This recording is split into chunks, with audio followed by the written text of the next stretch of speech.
हज़रत उमर फारूक जैसा दलेर और जर्री आदमी जुमा पढ़ाने मस्जिद में दाखिल हुए तो जनाब अबू अय्यूब अंसारी दरवाजे पे खड़े हो गए, कहने लगे उमर तेरे नौकर नहीं, टाइम पे आया कर, बड़ी देर से खड़े हैं। क्यों देर से आया है? बड़े जलाली थे ना हजरत उमर, लेकिन वो जलाली उस वक्त थे जब कोई जुल्म करता था। और ज़कत पे आया कर, को मुलाजम नहीं तेरे।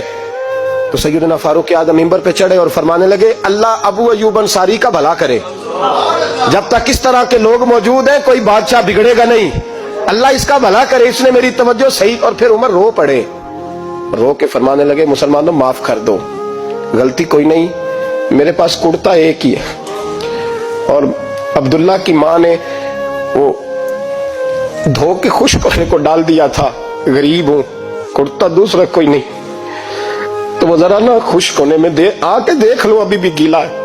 मुझे दर्द के साथ रोने लगे और कहने लगे अल्लाह इस तरह के हुक्मरान हमेशा अता कर।